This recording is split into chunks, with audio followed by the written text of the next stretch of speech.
Alright, welcome to the Note Lloyd Enjoys Guide to Soling Ethel as a pure arcane archer. We don't have to be pure, but we are here. I'll start off with the stats. Two main stats are Dex and Con, 16 Dex, 16 Con, just for a bit of hit chance initiative and obviously the health. And maybe some saving throws every now and then. We've dumped in, we've got rid of int. Now you can use the headband of intellect for 17 for your spellcasting modifier for spell save DCs and whatnot. But right now in this fight, I'm not too bothered about that. 14 wisdom because that's what we had. That's the highest we could get it with what we were left over, and then 12 strength just for a bit of jumping, and 8 charisma because I'm a murder hobo and I don't really care about charisma unless I'm actually using charisma to kill people. Feat wise, we've went sharpshooter, which is naturally the way to go if I can actually find it. There's sharpshooter. Now we're not going to be using sharpshooter all the time. Get used to toggling this. The other Note Lloyd Enjoyer, who's our resident Gloomstalker guy, he recommends, and I agree with, he recommends if you're at 70% or higher hit chance with it on, then roll with it. If you're any lower, then probably take it off, and instead of risking the miss. Gear wise, it's fairly basic at the moment because we're only level 5. This is only Overworld and Act 1. Got the Haste Helm for the move speed, and we've got the Ethel half plate just for the AC. We've got the Gloves of Archery for that 2 extra damage on our attacks. Boots of Aid and Comfort to bolster our healing overall. Just that extra 3 temp health, I feel like is quite helpful early game. It's just having that higher value from your potions really helps out. I've went with Aid for this one just for the extra health because we're going to be using Oil of Accuracy, so Broodmother's Revenge isn't going to apply. Oil of Accuracy is going to override that, so there's no point taking that. Could go Misticept Amulet, but I don't really want to be casting spells. I want to minimize that, or just not do that at all, which is the plan. No point in taking this. That one, I would. So this, everything you get from this back room here, you can sneak back here, and I recommend you do this to save your scrolls. Sneak back and get it. You also get a potion of speed and stuff like that, and a few other things. But you can use this. You can use this to cast Good and Evil, which I have on me now, and then you can swap out the amulet. You can do this once per long rest, I believe. Oh, excuse me.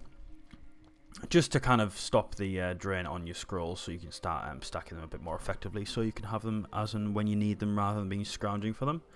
Rings, obviously the standard Ring of Protection for the saving throws and the AC. Whispering Promise for the attack rolls and saving throws, which is really nice. I will notice I don't have the Poisoner's Ring on. The Ring of Poison Resistance, because I am running a Poison Resistance Elixir.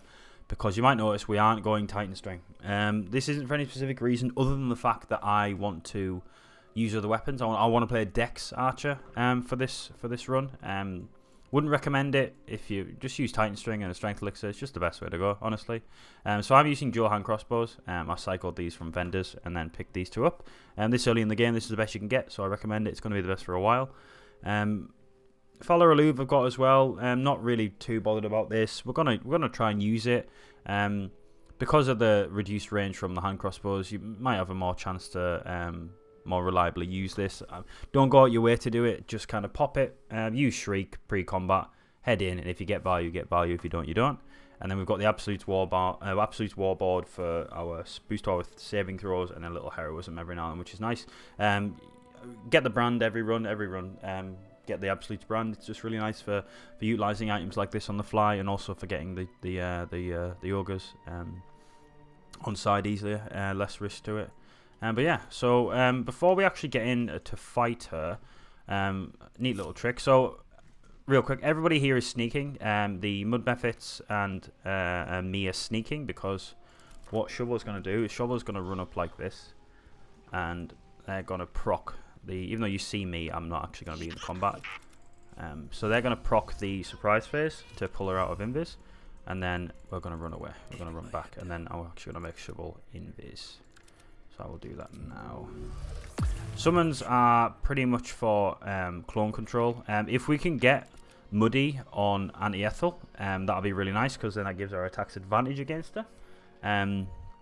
And her attack rolls and dexterity saving throws have disadvantage, which is really nice. It's just really nice to have if you can get it. Don't go out your way to do it. Handle the clones first, and then think about making her money. So what we're going to do, we want to do the standard. So we're going to precast what we're going to do, we're going to precast mirror image. We're going to precast shriek. And then we're going to switch over to our ranged weapons, accuracy, potion of invisibility, and we're going to run over here. She will try and run away from shriek, so don't worry too much about that. Oh, it does this again. I couldn't hit there. I've done that before. I need to remember I get too close when I start combat, which honestly is fine, and we're still going to get damage on her. So now that we're actually in combat, we're going to run. I'll double check. So that's the real Ethel. We're going to click her profile. She's always on the far left. At least for me, she's always on the far left. So we are going to do that. We do have advantage against her as well, which is nice. But we're going to start with shovel. We're going to have a look at where the clones are, and we want to go the closest ones. So probably going to be these two and this one. So we're going to deal with that first. And what you want to do with shovel and the methods, if you can hit them, so you're gonna miss. It's gonna happen. I'll probably, you know what I mean, it's 70% chance, but I've seemed to miss a lot with these. So we're hoping for an attack. If we get it, even better. And then what we're going to do is, before we actually move him, we want to fly these in, and because they're looking in this direction, this is really handy for us. We want to keep these sneaking. And every time, like, I've done this before on a previous run where I go in the middle and I try and use the death burst to get right between them, but it seems to always, like, even though it looks like it's going to hit both of them, I've had it where it'll miss one. But I'm going to try it again. I want to try and get him right in the center if I can. So I'm just going to play around with this a little bit. So we're going to try this. We can just get rid of two of them. I'm fine with that. We got rid of two of them. That's really nice. It's always worth the death burst when it's going to get two, never one. Because if it's just one, you can hit one and then you can go stand next to another. And hopefully when they try and move to you or move away from the summon, why am I walking? They'll get an attack of opportunity. That's what we want. So what's what we're hopefully going to get from this mud method here. Perfect. This is going really nice setup. Yeah, you want to manage these clones. You don't want to just leave them up. But yeah, so they're gonna. I'm actually gonna move Scratch next to her as Scratch. I want to move Shovel next to her as well, so that there's two attacks of opportunity going off. And then we are going to blast. I really recommend going Grasping Shot. I should have talked about this prior to the build, but I really recommend Grasping Shot. Really nice for damage. I've got Seeking Arrow for those guaranteed kills on low health targets, and I've got Bursting Arrow because a nice little bit of AoE damage. I'm playing around with these, so I'm sure as I go into the run I'll realise which ones are bad and which ones are good. So double check. All of accuracy, very nice. We're going to pop a Raspberry for the hit chance. There we go. That's really good, and that's with Sharpshooter on, so 84% with advantage. We're 100% going for this. Take that. I'm going to go for another one. So now that's Favourable Beginnings gone. 60%, 60% is a bit low for me, so I'm going to take that off and go for the 85. Yeah, I'll crit that. Very nice. Action Surge, why not? Get another one in.